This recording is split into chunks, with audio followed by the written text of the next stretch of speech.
سێ سەدە زێڕینە دێرینەی سەرەتای ئیسلام ئەو سێ جیل و نەوەیە پێیان ئەوترێ السەلەف الصالح. سەلەف یعنی پێشین، ئەوانەی کە پێشت کەوتون. الصالح ئەمانە خەڵکێکی چاک بوون.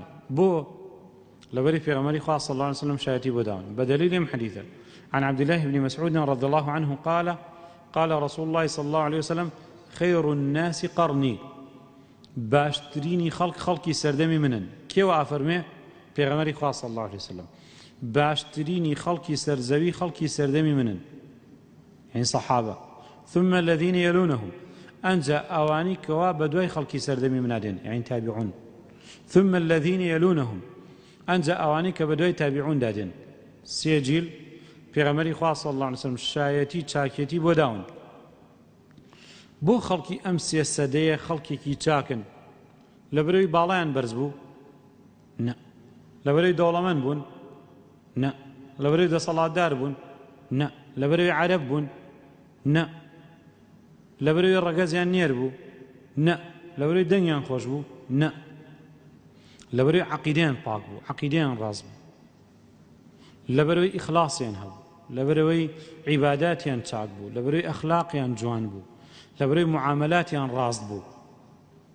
ئەم شایەتی دانی پێغەمبەری خوا صلی الله عليه وسلم بۆ ئەو سێ جیلە شایەتی دانە بۆ ئیمانیان، بۆ عەقیدەیان، بۆ ئەخلاق و ڕەوشتیان، شایەتی دانە بۆ عیبادەتیان، بۆ معاملەتیان.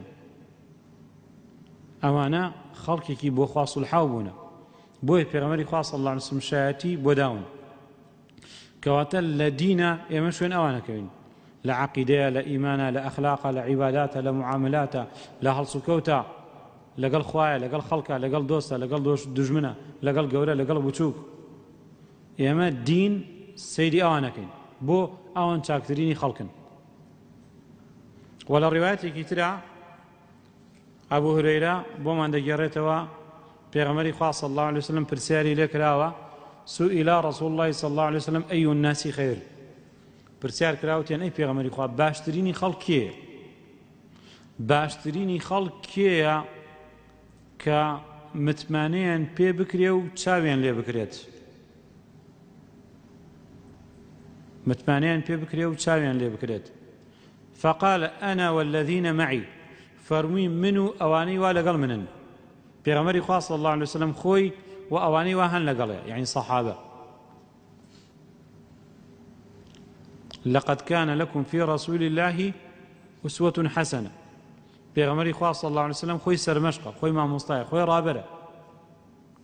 أنا والذين معي، ئەمە جیلی یەکەم، قەڕنی یەکەم. ثم الذين على الأثر، جیلی دووەم ئەوانەی کە لەسەر میراتەکەی پێغەمبەری خوا صلی الله عليه وسلم میراتی سەحابە دەچن. کە تابعون هاتن دینداریان بە چی شێوازێکە کرد؟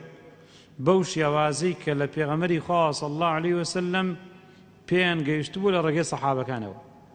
ثم الذين على الأثر، جیلی سێهەم ئەو میراتەی لە پێغەمبەری خوا صلی الله عليه وسلم لە سەحابە و لە تابعون بەجێما بۆ ئەتباعی تابعین، ئەمانەی کەوا پێیان ئەوترێ الأثەریون، ئەهلی ئەثەرن، یعنی شوێن میراتێکەکەون کە لە پێغەمبەرانەوە هاتووە. العلماء ورثة الأنبياء، زانایان میراتگری پێغەمبەرانن. وإن الأنبياء لم يورثوا دينارا ولا درهما وإنما ورثوا العلم. پێغەمبەران دینار و درەهمیان بە میرات بەجێنێشتووە، علمیان بە میرات بەجێهێشتووە. ئەو میراتە پێغەمبەری خوا صلی الله عليه وسلم داوێتی بە سەحابە، سەحابە داوێنە بە تابعون، تابعون داوێنەتە ئەتباعی تابعین. لەناو ئەمانەیە ئیسلام وەکو خۆی تێگەیشتنی ڕاستی بۆ کراوە، تەفسیری ڕاستی بۆ کراوە، کردەوە و پیادە و پێڕەوی جوانی بۆ کراوە، و دەعوە و بانگەوازی بۆ کراوە، و جیهاد و تێکۆشانی لەسەر کراوە. ثم كأنه رفض من بقي. ئەم قەیدە زۆر زۆر مهمە، ئەمە مدرەجە، ئەمە قسەی ئەبوو هورەیرەیە. ئەفەرمێ وەکو بڵی پێغەمبەری خوا صلی الله عليه وسلم جگەل لە ئەم سێ جیلە لە خەڵکی ڕەت کردوێتەوە. هەر کەسێ ئەثەری نەبێ، هەر کەسێ سەلەفی نەبێ، لا خێرە فیه، ڕەتکراوەی خێری تیانی.